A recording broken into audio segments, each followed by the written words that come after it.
antes das cruzadas e das coroas, antes da queda de impérios e da ascensão de religiões, havia apenas floresta, pedra e neblina.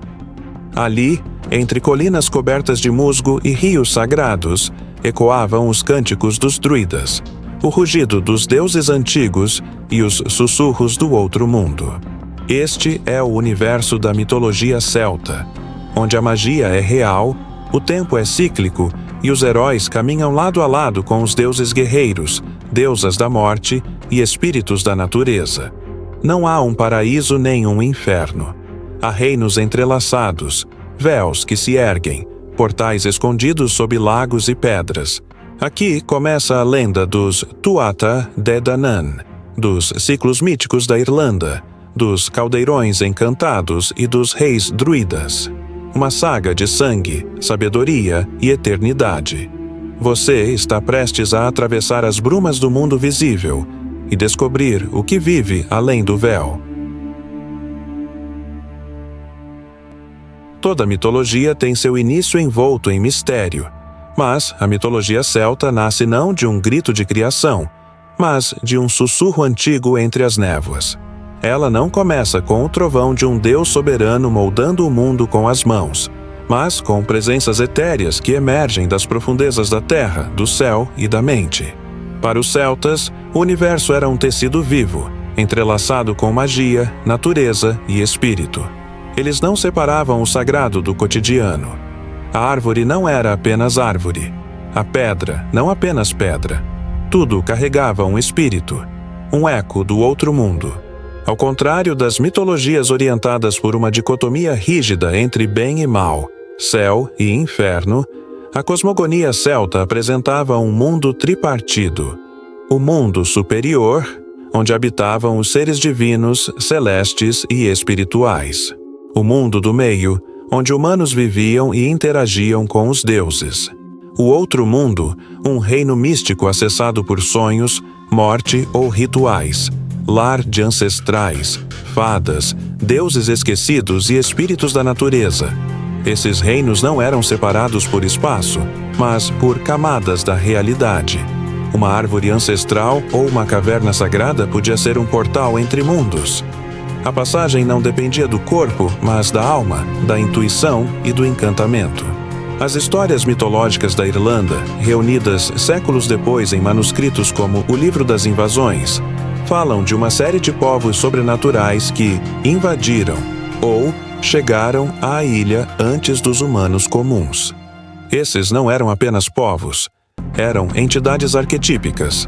Os Sezair, os primeiros humanos vindos antes do dilúvio, guiados por Sezaer, bisneta de Noé. Os Partholon trazem a agricultura e os primeiros saberes, mas são dizimados por uma praga. Os Nemedianos enfrentam os Fomorianos, seres das trevas e do caos. Os Firbolg tomam posse da ilha, mas logo são desafiados pelos verdadeiros portadores da luz. Os Tuatha Dé Danann, o povo da deusa Danu, não vieram de navios comuns. Eles chegaram com nuvens místicas vindos de 4 cidades lendárias: Falias, Gorias, Morias e Findias. De cada cidade trouxeram um tesouro mágico. Ao descer à Irlanda, os Tuatha não dominaram pela força bruta, mas com sabedoria, beleza e arte. Eles eram os portadores da luz, da magia e do conhecimento. Os primeiros druidas, bardos e curandeiros. Os deuses celtas em sua forma mais pura. Mas onde há luz, há sombra. E os Fomorianos, seres antigos do caos, surgem como os arqui-inimigos dos Tuatha Dé Danann. Monstruosos, deformados, simbolizavam a força bruta da natureza sem ordem. Os Fomorianos representam o lado obscuro da criação, aquilo que precisa ser equilibrado, não destruído, mas compreendido. A guerra entre Tuatha e Fomorianos, liderada por Lugh e Balor, não é só um confronto entre bem e mal, mas entre luz e escuridão, forma e caos, consciência e instinto. Uma eterna dança que espelha os conflitos da alma humana. No fim deste capítulo, o mundo celta está formado, povoado por deuses, heróis e forças místicas. O palco está montado para os grandes ciclos da mitologia que revelam o drama eterno da humanidade: nascer, lutar, morrer, renascer e nunca esquecer. Na aurora do tempo, quando o mundo ainda estava úmido de criação e a névoa se erguia das colinas sagradas da Irlanda, eles chegaram. Não de barcos comuns, mas em nuvens de luz que obscureceram o céu. Disse que, quando os Tuatha Dé Danann pisaram nesta terra, eles queimaram seus navios, selando o destino. Ou venceriam ou pereceriam naquele solo sagrado. Mas quem eram eles, afinal? Eram deuses? Eram anjos caídos? Eram mestres da magia e da ciência? Ou seriam lembranças mitificadas de um povo real perdido nas dobras do tempo?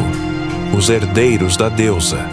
Seu nome significa povo da deusa Dana, ou povo da sabedoria. Danu, ou Dana, é uma divindade ancestral, mais sentida do que descrita, associada à fertilidade, ao rio e à própria essência da terra. Pouco se sabe sobre ela, mas seu legado está em tudo que é vivo, fértil, em movimento. Ela é a mãe dos deuses, a matriz primordial. Danu é o elemento feminino sagrado da mitologia celta, aquele que não precisa de forma para existir. Portanto, os Tuatha não são apenas guerreiros. São filhos da luz e do espírito. São símbolos vivos das virtudes celtas: honra, arte, força, cura, sabedoria, justiça e soberania. Os grandes deuses Tuatha, entre eles destacam-se figuras tão complexas quanto divinas. Cada uma representa um aspecto da existência: psicológico, mágico e espiritual. Lugh, o deus das 1000 habilidades. Conhecido como Samildanak, o que domina todas as artes, Lugh é o arquétipo do guerreiro perfeito, mas também do artista, do rei, do herói. Seu símbolo é o sol. Sua arma é a lança flamejante. Ele não é apenas um combatente, é estrategista, poeta, músico, mago. Em Lugh, a mitologia celta mostra que o verdadeiro herói é aquele que integra todas as virtudes. É ele quem lidera os Tuatha na segunda batalha de Mag Tuired, derrotando o avô monstruoso, Balor do Olho Maligno, senhor dos Fomorianos. Dagda, o pai dos deuses. Com sua harpa mágica que controla as estações e seu caldeirão que nunca esvazia, Dagda é o pai generoso, o deus da abundância e da ordem cósmica. Mas ele também é rude, cômico e sexualmente voraz, um reflexo da própria natureza, generosa, mas imprevisível. Dagda não é um patriarca distante. É um deus terra, visceral, que representa a fertilidade da vida e a certeza da morte. Morrigan, a deusa da guerra e da profecia. Sombria, bela e terrível. Morrigan é a senhora do destino, da guerra e da transformação. Ela aparece como corvo nos campos de batalha, sussurrando a morte que se aproxima. Mas sua função é mais profunda. Ela é aquela que testa a coragem dos reis, que marca os momentos de virada, que anuncia a morte necessária para que a vida se renove. Morrigan é o símbolo do feminino selvagem, da sombra que precisa ser enfrentada para que a alma desperte. Epona, a deusa dos cavalos e da liberdade. Embora mais cultuada na Gália, Epona representa a liberdade espiritual e a conexão com os ciclos naturais. Ela guia as almas entre mundos, montada em seu cavalo branco. Em tempos antigos, reis não podiam reinar sem a bênção simbólica da união com a deusa, representada por Epona ou figuras semelhantes. O poder legítimo no mundo celta era sempre espiritual antes de ser político. Logo após sua chegada, os Tuatha enfrentam os Firbolg, um povo também mítico que ocupava na Irlanda. Mas essa não é uma guerra de destruição, é uma disputa de soberania. Na primeira batalha de Mag Tuired, os Tuatha triunfam, mas com custo. O rei Nuada perde seu braço, e com isso, segundo a lei sagrada celta, perde sua legitimidade para governar. Esse detalhe revela uma verdade profunda da mitologia celta. O rei precisa ser inteiro, tanto física quanto espiritualmente, para manter o equilíbrio entre o mundo dos homens e dos deuses. Nuada será substituído por Bres, meio Tuatá, meio Fomoriano, uma aliança perigosa que trará uma era de tirania e, consequentemente, a necessidade de uma nova batalha. Na segunda batalha de Mag-Tuired, os Tuatha enfrentam os Fomorianos em um embate final entre ordem e caos, espírito e instinto. É nesse confronto que Lug se levanta como herói solar, derrotando Balor, o avô cego cujo olho destruidor representa o medo, o fatalismo e a ignorância. O olho de Balor só abre para destruir. Mas Lug, com sua lança de luz, representa a consciência desperta que vence a escuridão interior. Com a chegada dos Milesianos, os humanos mortais, os Tuatha Dé Danann, recuam para o outro mundo, não destruídos, mas transformados. Tornam-se os Aus-Si, o povo das colinas, os Side. Eles não morrem. Eles se retiram atrás do véu para guiar em silêncio os que ainda lembram como escutar. Porque, na mitologia celta, os deuses não estão acima. Estão ao nosso lado, entrelaçados com a terra, com a música do vento e com a batida do coração. Quando os deuses recuaram para o outro mundo, o palco ficou para os homens. Mas não homens comuns, e sim heróis forjados no fogo do destino, testados pela honra, pelo amor e pela morte. Na mitologia celta, o tempo não é linear. Ele se dobra em espirais e os mitos retornam em ciclos, como as estações, como a vida e a morte. Este capítulo nos conduz pelos 3 grandes ciclos míticos que estruturam o imaginário celta: o ciclo mitológico, o ciclo de Ulster e o ciclo feniano, além do ciclo histórico, onde a lenda toca o real. O ciclo mitológico, o reino dos deuses e origens sagradas. Este ciclo, que abordamos no capítulo anterior, descreve os povos primordiais da Irlanda e os Tuatha Dé Danann, e termina com sua retirada para o outro mundo. Aqui, cada batalha, cada linhagem, cada nome carrega poder. Mas também encerra um ensinamento. Entre os contos mais enigmáticos está o de Ério, Bamba e Fodla, 3 deusas da soberania que pedem aos milesianos que deem seu nome à terra. Apenas Ério é escolhida, e seu nome, Éiri, é até hoje o nome nativo da Irlanda. Esse ciclo é um lembrete. Todo território tem alma. Toda terra é sagrada. A soberania não é conquistada com armas, mas com respeito. O ciclo de Ulster, Cuchulainn, o herói quebrado.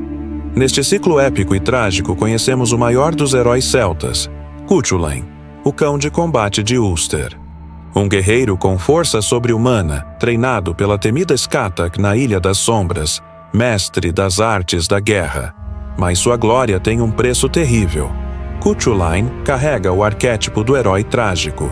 Sua força incontrolável, conhecida como Rhiastrad, o transforma em uma fera no campo de batalha, fazendo até aliados tremerem. Durante a Tainn Bo Cuailnge, o grande épico da batalha pelo Touro Pardo de Cooley, ele enfrenta sozinho todo um exército para defender Ulster. Luta dia após dia, enquanto seus próprios amigos morrem, enquanto seu corpo se exaure, até que tudo se curva diante do destino. Seu fim é inevitável. Traído, ferido, morrendo de pé, amarrado a uma pedra para que a morte não o visse cair. Mas nem mesmo morto ele cede. Um corvo, a forma da deusa Morrigan, pousa em seu ombro, selando a lenda. Cuchulainn é mais que guerreiro. Ele é o símbolo do preço da glória, do homem que desafia os limites humanos e paga com a alma. O ciclo feniano, Fionn, o caçador dos mistérios. O ciclo feniano é mais íntimo, mais poético. Aqui, os heróis não estão em tronos, mas nas florestas, nas fogueiras e nos sonhos dos bardos. Seu protagonista é Fionn mac Cumhaill, líder dos Fianna, guerreiros errantes que defendem a terra e vivem em contato com a natureza e a magia. Fionn obtém sua sabedoria ao acidentalmente comer parte do salmão do conhecimento, que nadava no poço sagrado sob a árvore do mundo. A partir daí, carrega todo o conhecimento dos antigos, podendo acessá-lo apenas colocando o polegar na boca. Este é um símbolo profundo. O verdadeiro conhecimento não vem da força, mas da intuição, do silêncio e do sagrado feminino que habita todo herói. Fionn é também um amante, mas seus amores são marcados por perdas e maldições. Um dos contos mais belos é o de Diarmaid e Grain, uma história de amor proibido e fuga que ecoa em tragédias como Tristão e Isolda. O ciclo feniano é a poesia do herói que busca mais que vitória, busca significado. O ciclo dos reis, mitos que moldam a história. O ciclo dos reis mistura mito e realidade. Aqui encontramos figuras como Conn, dos 100 batalhas, Cormac mac Airt e Niall, dos 9 reféns, ancestrais de linhagens reais. Um dos temas centrais é o casamento com a deusa da soberania. O rei só é digno de reinar quando reconhece e respeita a alma da terra. Muitas vezes representada por uma mulher mística, que aparece feia e monstruosa e só revela sua beleza quando aceita com humildade. Este é o ensinamento mais profundo da mitologia celta. A legitimidade vem da harmonia com o mundo natural e espiritual, não da conquista bruta. Em toda a mitologia há um véu, um limite tênue entre o mundo dos vivos e o dos mortos, entre o visível e o invisível. Na mitologia celta, esse véu não separa, apenas ondula. Ele é poroso, fluido como a névoa que cobre os campos da Irlanda ao amanhecer. Este é o domínio do outro mundo celta, chamado por muitos nomes: Tir na Nog, Terra da Juventude, Mag Mell, Planície do Prazer, ou simplesmente o Além. Mas não se engane, para os celtas, o outro mundo não é o fim. É um reflexo, uma promessa, um eterno retorno. Imagine uma terra onde o tempo não consome, onde os campos são eternamente verdes, onde a música nunca silencia. Tir na Nog é o paraíso celta, acessível não após a morte como punição ou recompensa, mas em momentos de profunda conexão espiritual, de transição, de sonho ou de morte. A jornada até lá não se faz com passos, mas com coragem. Um dos contos mais tocantes do outro mundo é o de Oisin, filho de Fionn mac Cumhaill. Ele se apaixona por Niamh dos cabelos dourados, uma mulher do outro mundo que o convida a partir com ela. Montados em um cavalo branco, atravessam o mar e chegam a Tir na Nog, onde vivem em alegria por 3 dias, que na terra são 300 anos. Quando Oisin deseja retornar para ver sua terra e seus companheiros, Niamh o adverte: jamais toque o chão mortal. Mas ele escorrega ao ajudar um velho a mover uma pedra. Em um instante, envelhece 3 séculos e morre. Este mito não é apenas uma tragédia romântica. Ele simboliza o conflito entre eternidade e mortalidade, entre o tempo mítico e o tempo dos homens. O retorno ao mundo comum exige renúncia, ou sacrifício. Mag Mell, a planície da felicidade. Ao contrário de Tir na Nog, que se alcança por convite ou amor, Mag Mell pode surgir como visão ou epifania.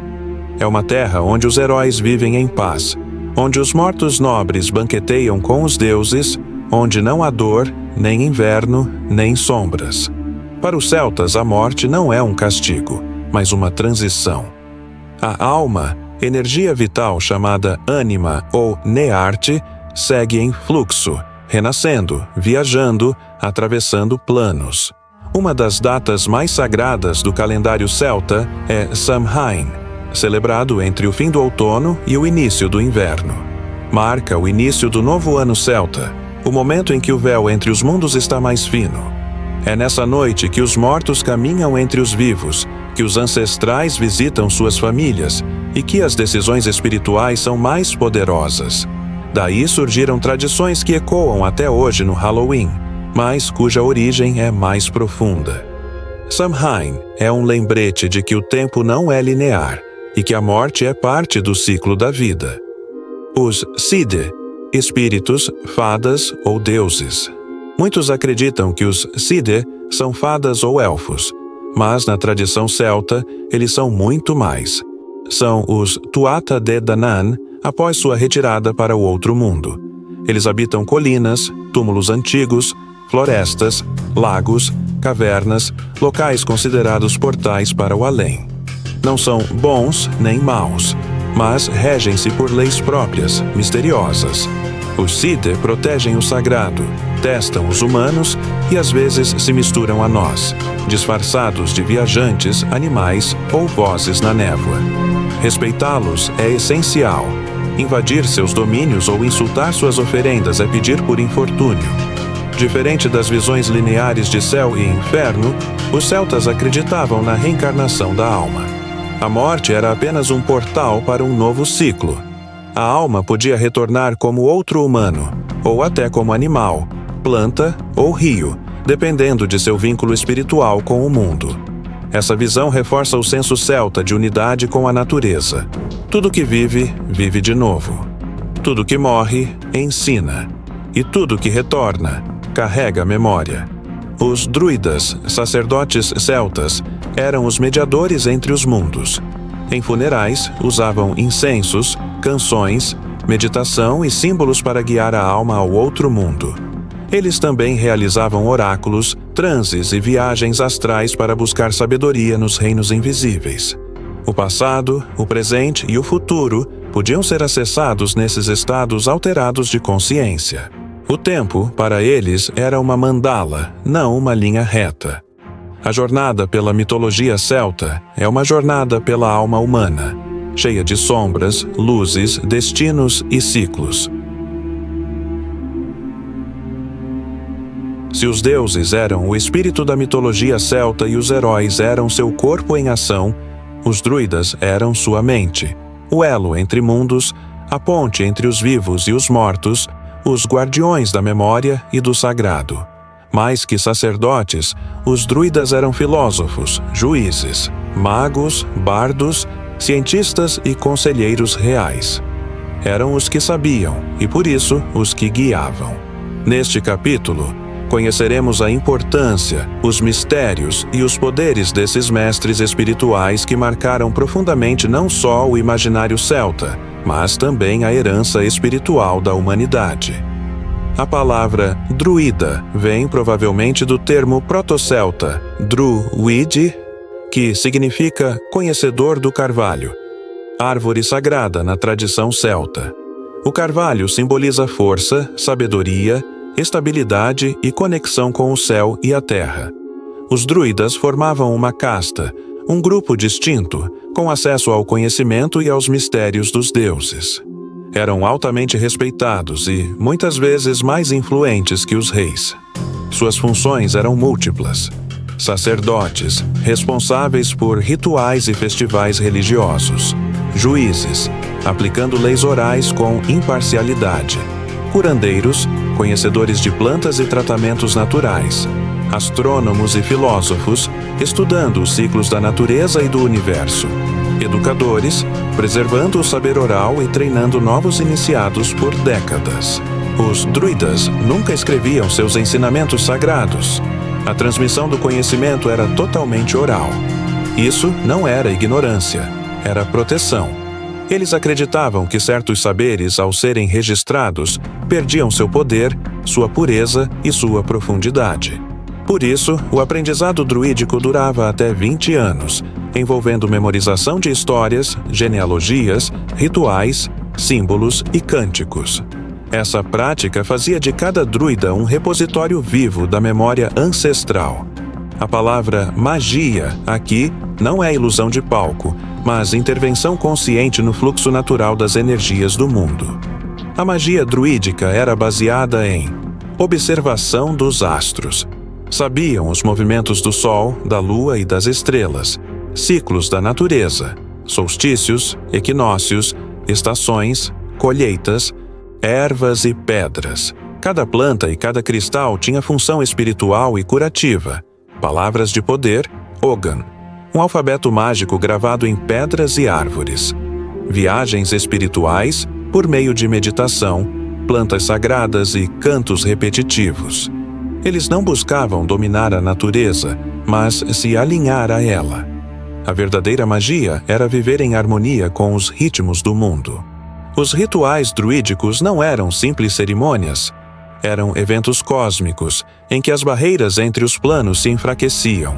Os locais mais usados eram bosques sagrados, onde as árvores eram consideradas vivas e conscientes, fontes e poços, especialmente ligados à deusa Brigid, círculos de pedra, como Stonehenge, usados para marcar solstícios e equinócios.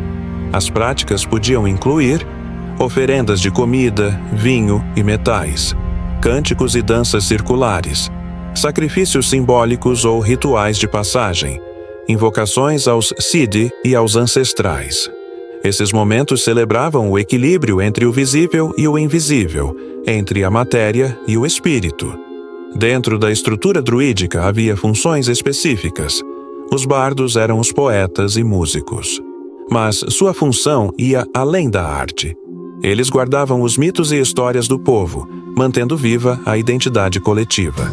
Cada nota, cada verso, era um ato de preservação espiritual. Os vates, ou Filid, na tradição irlandesa, eram os videntes, oraculistas, intérpretes dos sinais divinos. Suas visões orientavam reis e povos. A palavra era sagrada. A música, encantamento. A arte, instrumento de poder real e mágico. Os druidas também eram os legisladores. Em uma cultura onde a lei era oral e o vínculo com a terra era espiritual, suas decisões tinham peso divino. Eles julgavam crimes, mediações, disputas territoriais e até decisões de guerra e paz. Suas palavras eram consideradas irrefutáveis. Mas sua justiça era diferente da punitiva. Visava restaurar o equilíbrio cósmico e social, não apenas castigar. Com a chegada dos romanos e, mais tarde, do cristianismo, os druidas foram perseguidos, marginalizados e banidos. Júlio César descreve os druidas como perigosos, porque sabiam demais e resistiam ao controle imperial. A cristianização da Irlanda e da Bretanha converteu muitos mitos e rituais em santos, milagres e festas cristãs. Mas o espírito druídico sobreviveu nas entrelinhas da tradição oral, nos contos populares e nos próprios mitos reescritos pelos monges medievais.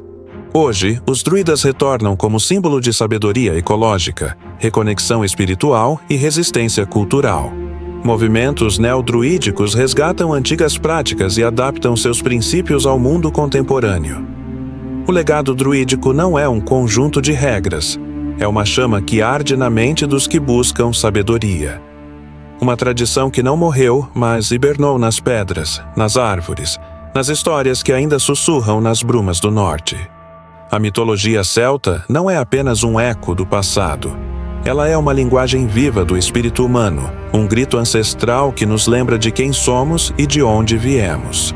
Porque os deuses celtas, esses senhores e senhoras do destino, da luz, do caos e da cura, nunca morreram de fato. Eles vivem na metáfora, no símbolo, na arte e na intuição.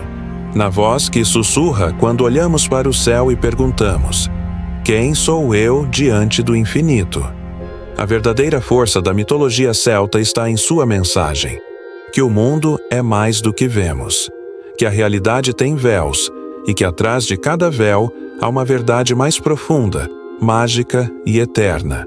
É uma espiritualidade que une em vez de dividir, que reconhece a natureza como templo e que entende que o homem não é dono da terra, mas parte dela. Hoje, quando buscamos sentido em um mundo de concreto, algoritmos e pressa, os celtas nos sussurram: voltem para a floresta, para o fogo, para os ciclos. Voltem a ouvir a natureza, a sonhar com outros mundos, a entender que cada pedra pode conter um segredo e cada silêncio uma revelação. Não se trata de reviver o passado, trata-se de ouvir o que ele ainda tem a nos dizer. E é por isso que estamos aqui, para contar essas histórias, para reacender o fogo sagrado da memória, para mostrar que mesmo em um mundo moderno, os mitos ainda respiram. Cada conto, cada símbolo, Cada herói celta é um espelho da nossa própria alma em busca de sentido, coragem e eternidade. E agora, a chama está contigo. Se esta jornada tocou seu coração, inscreva-se no canal, ative as notificações e deixe nos comentários. Qual dos deuses, quais símbolos, quais ensinamentos celtas mais falaram com sua alma?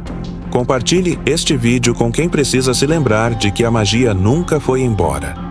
Ela apenas esperava ser redescoberta. Porque aqui, entre deuses e homens, as lendas não morrem. Elas despertam. Nos vemos no próximo capítulo da eternidade.